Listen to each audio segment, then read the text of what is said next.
My name is Darshan, I play top lane for CLG, and my meta pick is Fiora. Oh, Flame's in trouble. Whoa, he went back out! Flash is in, 1-for-1.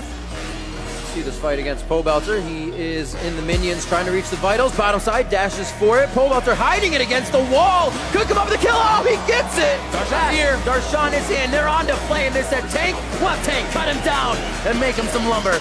Fiora would be my meta pick because I feel like she's one of the best split pushers in the game, and I feel like similar to champions like Riven and Yasuo, she has a very, very high skill cap for things you can do with the champion, and you can definitely outplay your opponents in so many crazy ways, so that's why I love playing her, and I still feel like I'll never master the champion. You'd pick Fiora into tanks in the meta like Nautilus and Maokai because she just does really well against those champions. Yeah, so Fiora's passive is one of the most interesting mechanics in the game because it kind of like has a new minigame. And basically what it is like basically on one side of the champion a vital will appear and you can proc it and it'll give you a heal and it'll also do max % true health damage. And that also scales the more AD you get, so that's when Fiora gets insane because late game each vital does 20% max health damage and you can actually one-shot people, even tanks, with your ultimate. Yeah, so with her passive, one of the neat tricks I do for laning phase is it's always good to walk up to your lane opponent before the minions spawn if you can do safely because the vitals will either spawn on the front or the back. So if you see the champion and the vitals spawn in the back and then you back up, the next time you see the champion, the vitals will spawn in the front. So it's always good to, whenever you're fighting in lane or even at level 1, to find which vital you get, and then if it's a good or bad vital, reset the vital so that when you get into lane, you can get that good vital. Fiora's Q is her bread and butter ability and mobility skill. It basically is like a on-hit dash ability, and it targets the closest thing you land near. And it's very helpful for poking in lane and proccing vitals, and that's basically how you proc vitals in lane with the Q usually. So Fiora's W is like probably one of the coolest abilities in the game and has the highest outplay potential. I don't know if you guys have ever played Yu-Gi-Oh, but I did a little bit when I was in middle school, and it kind of reminds me of the card Magical Cylinders because you kind of like take an ability and then if you like dodge at the right time, you like hit it back out and you stun them. Sorry to disappoint you, Yugi. Huh? You triggered my trap card! And it's also really rewarding when you outplay an opponent because you know they're gonna throw a CC or you know an ability is coming and you block it with your W.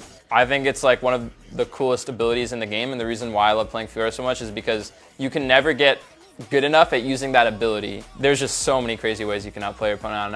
I just love that ability. A neat trick with the W too is you can use the W while you're using your Q. So like if you're dashing towards someone, you can activate W at any time because a lot of players when they're playing against Fiora think that the best time to CC Fiora is when she's shooting her Q because she's stuck in the animation, but you can still always use W. So Fiora's E is like a basic auto attack reset, but what's added on to that is a slow for the first auto and then a crit for the second auto. And that's as standard as it gets. You know, if you're like trading in lane or fighting, it's like Q, auto, E. So Fiora's ultimate is basically what allows her to shred tanks so much and makes her scale so hard is because the passive vital, it basically makes 4 of them go around the champion, and that'll basically allow you to duel almost any champion in the game if you can ultimate them and land all 4 vitals. Something to keep in mind whenever you're using the ultimate is everyone is going to want to go towards the wall they're closest to when you ulti. So whenever you're playing Fiora, it's just good to have in the back of your mind, like, I'm going to hit the vital that they're closest to, like on the wall they're closest to.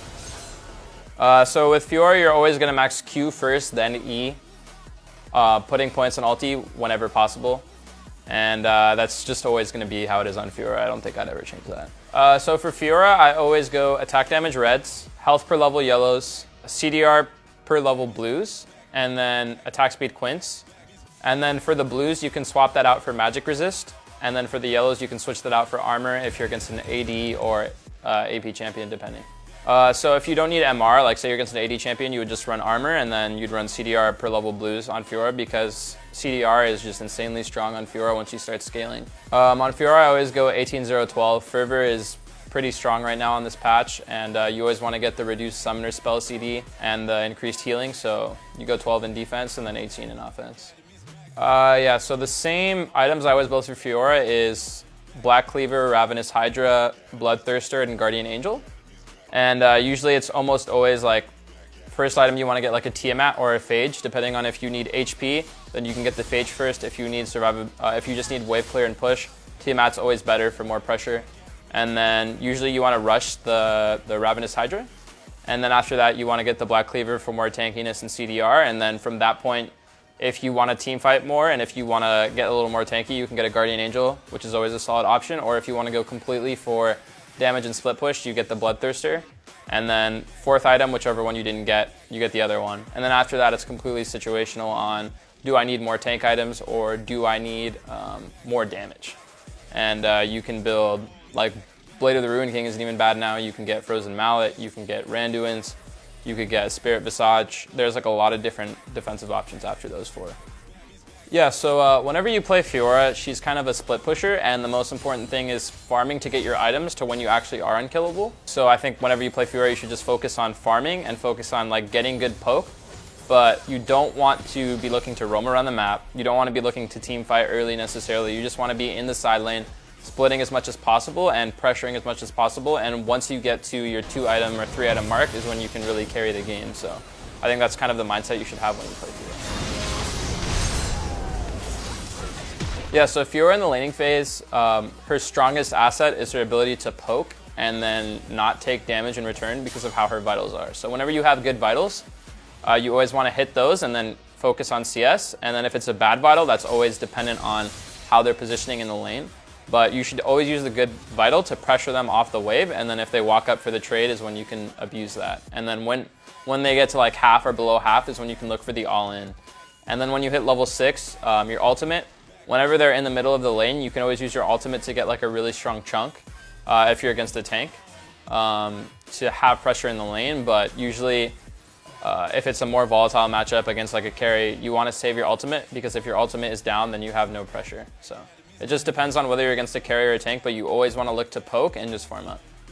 Yeah, so Fiora in the team fights she's still pretty damn squishy, but her biggest asset is her ultimate, and you don't want to waste that because that's what can win or lose you a team fight.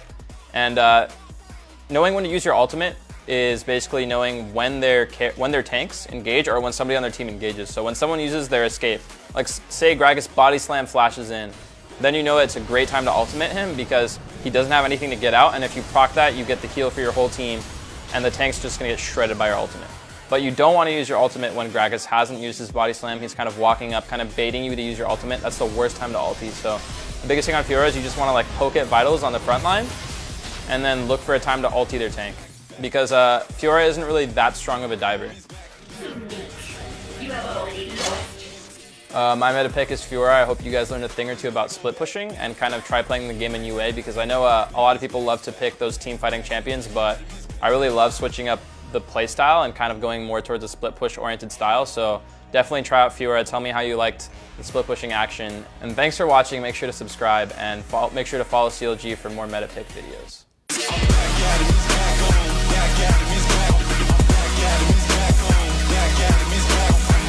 Academy's back.